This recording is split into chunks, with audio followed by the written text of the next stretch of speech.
হরে Krishna everyone, শান্তি servant of কৃষ্ণের আরেকটি নতুন ব্লগে আপনাদের সকলকে স্বাগত জানাই।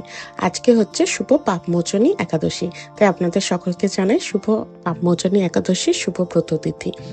তো আজকে আপনাদের সাথে আমি শেয়ার করব আজকের একাদশীতে আমি একাদশীর একটা প্লেট বানিয়েছিলাম বিভিন্ন ধরনের একাদশীর আইটেম দিয়ে। তো সেই সমস্ত কিছু প্রসাদগুলো আজকে আপনাদের সাথে রেসিপি ওয়াইজ শেয়ার করব। আশা করছি আপনাদের ভালো লাগবে, তাই পুরো ভিডিওটা দেখতে থাকুন। তো প্রথমেই একদম বাদামকে হালকা করে লবণ দিয়ে ফ্রাই করে নিচ্ছি। আর একাদশীর তিথিতে অবশ্যই সিন্ধুক লবণ পাবেন, কোনো নর্মাল লবণ কিন্তু একাদশীতে খাওয়া যাবে না। তো বাদামটাকে হালকা করে ফ্রাই করে নিয়েছি লবণের সাথে। তারপর এখন এখানে বানাচ্ছি বড় সাবুদানার পরমান্ন। তো প্রথমে জল দিয়ে তার মধ্যে কাজু কিশমিশ অল্প এলাচ দিয়েছি, আর এখানে হালকা করে একটু গরম জল করে নিয়েছি, তার মধ্যে দিয়েছি আমুল স্প্রে। যাদের বাড়ির কাউ মিল্ক তারা ইউজ করতে পারেন, কিন্তু দেখবেন যাতে কোনোভাবে সর্ষের তেল ইউজ না করা থাকে। যেহেতু আমাদের বাড়ির নয়, বাইরে থেকে কিনতে হয়, তাই আমি একাদশী তিথিতে কোনো ধরনের কাউ মিল্ক কোনো রান্নাতেও দিই না, এমনিও খাই না। তাই এই পরমান্ন বানানোর জন্য আমি আমুল স্প্রে প্রত্যেকবারই ইউজ করি, তাই এবারেও আমুল স্প্রে দিয়ে আমি পরমান্নটা বানাবো। তো দুধটা আর জলটা মোটামুটি ভালোভাবে মিশে গিয়ে গরম হয়ে একটু ফুটে গিয়েছিল।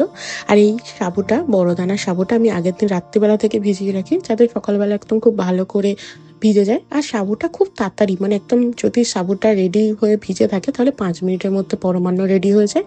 খুব তাড়াতাড়ি এটা রেডি হয়ে যায় আর খুব ভালো টেস্ট হয়। একাদশীতে একটা মিষ্টি জাতীয় কিছু করতে চাইলে আপনারা এই বড় দানার সাবুদানার পায়েসটা অবশ্যই করতে পারেন। তারপরে একটু স্যালাড বানাবো বলে আগের দিন রাত্রিবেলা থেকে সারা রাত ভিজিয়ে রেখেছিলাম এই কাঁচা বাদাম। সেটাকে ভালো করে ধুয়ে প্রেশার কুকারে সিন্ধুক লবণ দিয়ে আর জল দিয়ে অনেকগুলোই সিটি দিতে হবে। বাদামটা সেদ্ধ হতে একটু বেশি সময় লাগে, আপনারা আপনাদের মতন করে সিটি দেবেন। মোটামুটি 8 থেকে 10টার মতন সিটি আমাকে সেদিনকে দিতে হয়েছিল। তারপর এখানে বানাচ্ছি একটা রসা। আজকে বানাবো ফুলকপি আলুর রসা। আর আপনারা সবাই জানেন একাদশীতে পঞ্চশস্য একদমই নিষিদ্ধ, তাই চেষ্টা করবেন আপনারা যখন যেরকম ভাবে পারবেন একাদশীর দিনে। অনেকে দেখেছি যে রুটি বা এই ধরনের জিনিস পায়, চেষ্টা করবেন একাদশীতে রুটি আরে না খেয়ে এইরকম ভাবে একাদশী মানে যে ব্রত সেইভাবে রান্না করে প্রসাদ পেতে, তাহলে দেখবেন খুব ভালো লাগবে।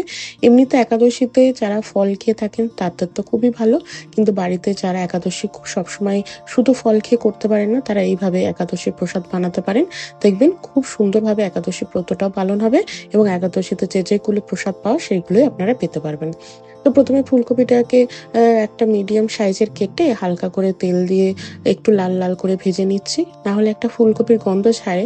আর যেহেতু একাদশীতে সব ধরনের আমরা মশলা ইউজ করতে পারি না বা করবও না, সেই কারণে একটু ফুলকপিটাকে হালকা করে ভেজে নিয়েছি।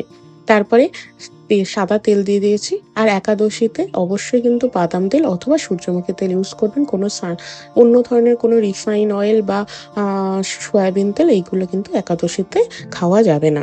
তাই সাদা তেলের মধ্যে বেশ কিছুটা গোটা জিরে কাঁচা লঙ্কা দিয়ে দিয়েছি, আর বেটেছিলাম আদা আর জিরে, সেটাই তেলে দিয়ে ভালো করে একটু নাড়াচাড়া করে নিলাম। আলুটাকে 2টো সিটি দিয়ে হালকা করে ভাপিয়ে রেখেছিলাম। এখন নতুন আলু চলছে, তাই নতুন আলু সেদ্ধ করতে একটু সময় লাগে, তাই আলুটাকে ভালো করে একটু ভাপিয়ে রেখেছিলাম, লবণ দিয়েই ভাপিয়েছিলাম। তারপরে আলু আর ফুলকপিটাকে দিয়ে ভালো করে মশলার মধ্যে নাড়াচাড়া করে নেবো।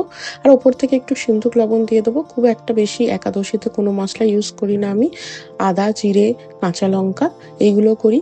আর একটু দারচিনি গুঁড়ো আমি হালকা করে বাড়িতেই বানিয়ে রাখি, সেইগুলোই আমি যখন সবজি রসা বা কোনো কিছু করি তাতে দিই, তাতে একটা ফ্লেভারটা ভালো আসে।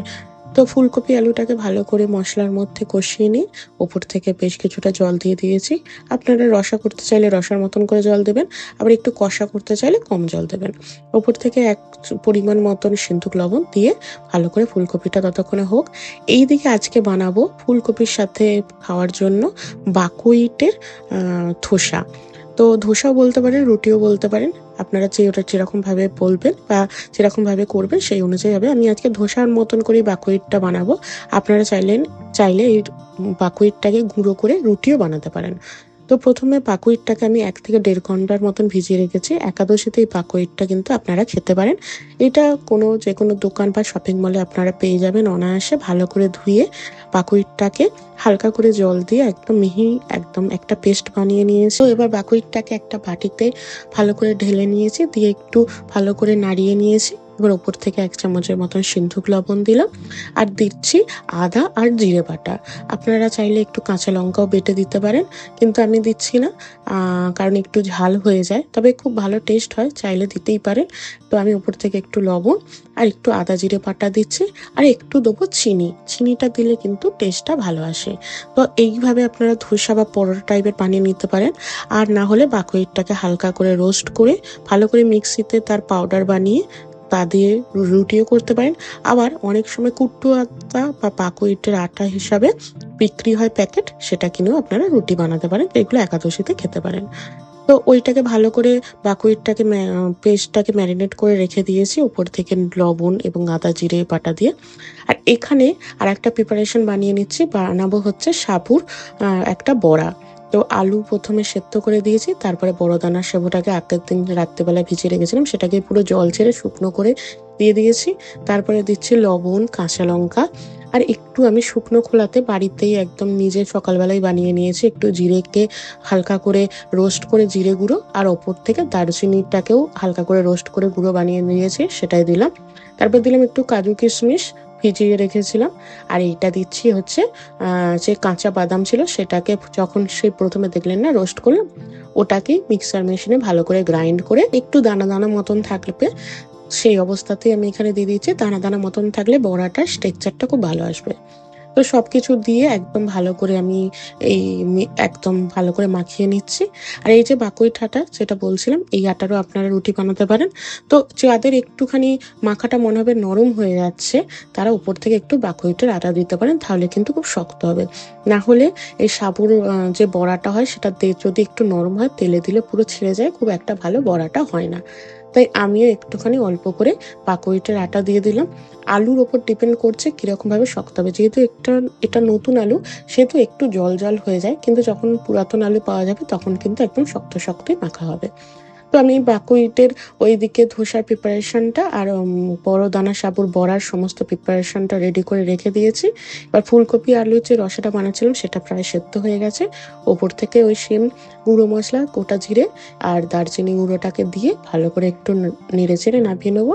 এটাতে কিন্তু ফুলকপির টেস্টটা খুব ভালো আসবে। আপনারা চাইলে ওপর থেকে একটু ঘিও দিতে পারেন, সেটা পরেও দিতে পারেন, বা রান্না করার সময় নামানোর সময়ও দিতে পারেন। তো যে বাকুইটের যে মিক্সচারটা রেডি করে রেখেছিলাম, এই যে দেখুন একদম তাওয়া গরম করে যেরকম ভাবে আপনারা একদম ধোসা বানান সেই রকম ভাবেই একদম আমি দিয়ে গোল করে ওপর থেকে অল্প করে সাদা সানফ্লাওয়ার অয়েল দিয়ে দিচ্ছি। আমি সানফ্লাওয়ার অয়েলটা ইউজ করি, আপনারা চাইলে বাদাম তেলটা ইউজ করতে পারেন। তো সেইটাকে দিয়ে ভালো করে একদম দুদিক ভালো করে সেঁকে নিচ্ছি। আর এবারে বড়াটার জন্য একটা কড়াতে অনেকটা সাদা তেল দিয়ে দিয়েছি। সাদা তেল দিয়ে ভালো করে গরম করতে দিয়ে দিয়েছি। তো বড়া বানানোর আগে একটু আমি আলুর কটা চিপস ভেজে নেবো। এটা আলুর চিপস, এটা কোনো অন্য ধরনের চিপস নয়। আর এটা আমি নর্মাল বাজার থেকে কিনে নিই। এটা যখন আমি মায়াপুর গিয়েছিলাম, ইসকনে যে গৌরাঙ্গ মার্কেট আছে, super market, Gauranga super market, ওটা ওই গীতা ভবন বা ঈশাদয়ন ভবনের দিকে, মানে মন্দির, চন্দ্রোদয় মন্দির থেকে ডান দিক দিয়ে বেরিয়ে যদি গীতা ভবন আর ঈশাদয়ন ভবনের দিকে যাওয়া যায়, ওখানেই বাঁ পাশে এই সুপার মার্কেটটা পড়ে। তো সেখান থেকে আমি আলু চিপসটা নিয়ে এসেছিলাম। ওটা একাদশী স্পেশাল, প্যাকেটের উপর লেখাই থাকে, এবং দোকানে জিজ্ঞাসা করলে ওই প্রভু বা মাতাজি যে থাকবেন তারাই বলে দেন যে এটা একাদশী স্পেশাল। তো ওটা আমি নিয়ে এসেছিলাম, বেশ অনেকগুলো দিন চলছে। পাঁপড়টাকে ভালো করে ভেজে নিলাম। তারপরে ওই তেলেতেই যে বড়াগুলো বানিয়েছিলাম সেইগুলোকে একটু গোল গোল করে হাতে সাহায্যে ভালো করে গোল করে দিয়ে দিয়েছি। আর এই যে দেখুন, যেহেতু একটু বাকুইটের আটা বা কুট্টু আটা দিয়েছিলাম, সেহেতু কড়াই লাগছে না, নাহলে একটু নরম হলেই কিন্তু পুরো ভেঙে যেত। তারপরে বড়াটাকে সুন্দর করে তুপিট কমিয়ে পাড়িয়ে গ্যাসের ফ্লেম লালচে লালচে করে বানিয়ে তুলে নিয়েছি। খুব সুন্দর ক্রিস্পি এবং নরম নরম হয়। আপনারা কিন্তু এটা যে কোনো বাচ্চাদেরকে যদি যারা একাদশী করে বাড়িতে, তাদেরকে দিতে পারেন, খুব ভালো টেস্ট হয়। তো একাদশীর মোটামুটি সমস্ত যে রন্ধনের প্রিপারেশন তৈরি হয়ে গেছে। এবার ভগবানকে ভোগ নিবেদন করব, তাই থালা নিয়ে ভগবানের ভোগের থালা সাজাতে চলে এসেছি। তো প্রথমে যে বাকুইটের ধোসাটা বানিয়েছিলাম সেটাই প্রথমে থালাতে দিয়ে দিলাম। একাদশীতে তো ফল এই ধরনের জিনিস খেয়েই থাকতে হয়, কিন্তু আমরা সেরকমভাবে পারি না, বা বাড়িতে যাদের বাচ্চা আছে বা বয়স্ক আছে তারা সবসময় একাদশী শুধু ফল খেয়ে করে উঠতে পারে না। তাদের জন্য এই রকম টাইপের প্লেট বানিয়ে দিতে পারেন, যার মধ্যে কিন্তু ঝাল, মিষ্টি, পাঁপড়, স্যালাড সমস্ত কিছু থাকবে। তাই একদম খুব সুন্দর একটা একাদশীর প্লেট কিন্তু তৈরি হয়ে যেতে পারে। প্রথমে ধোসাটা দিয়েছি, তারপরে বড়াটা দিয়েছি, তারপর পাঁপড়টা দিয়ে দিয়েছি, তারপর যে বাদামটা সেদ্ধ করেছিলাম সেটা শসা দিয়ে হালকা করে সিন্দুক লবণ আর জিরে গুঁড়ো দিয়ে ভালো করে একটা স্যালাড টাইপের বানিয়ে নিয়েছিলাম। আর এখানে ফুলকপি আলুর যে রসাটা বানিয়েছিলাম সেই রসাটাই দিয়ে দিলাম। বেশ ভালো ঝোলটা কমে গিয়েছিল রসাটা, তো সেটাকে এখন দিয়ে দিচ্ছি। তারপরে এখন দেবো বাটিতে পরমান্ন। পরমান্নটা ওই যেটা বড় দানার সাবুর বানিয়েছিলাম। এছাড়াও অনেকে পেঁপের পরমান্ন বানায়, তারপরে রাঙালুর পরমান্ন বানায়। তো আজকে আমি বানিয়েছিলাম সাবুর পরমান্ন। আর এই সাবুটা আমি জেকের বড় দানা সাবু ইউজ করেছিলাম। আপনারা যে কোনো বড় দানা সাবু ইউজ করতে পারেন। তো একটু মানে গ্রেভিটা যেটা দুধটা সেটা একটু পাতলা ছিল, কিন্তু সময়ের সাথে সাথে আস্তে আস্তে কিন্তু পরমান্নটা টাইট হয়ে যাবে। তো পুরো প্লেটটা রেডি করে ভগবানের সামনে দিয়ে দিয়েছি।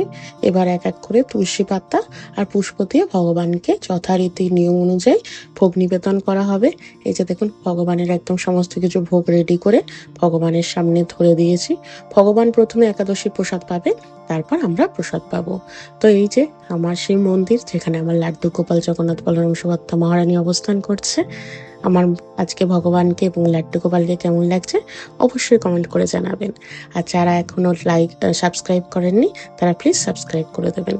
তো উপর দিকে রাধা মাধব, লাড্ডু গোপাল, জগন্নাথ, বলরাম এবং নিচের দিকে গুরু পরম্পরা আছেন, এবং সকলকে তুলসী পাতা সহকারে প্রত্যেকটা ভোগের ওপর ভোগ নিবেদন করে দিয়েছি।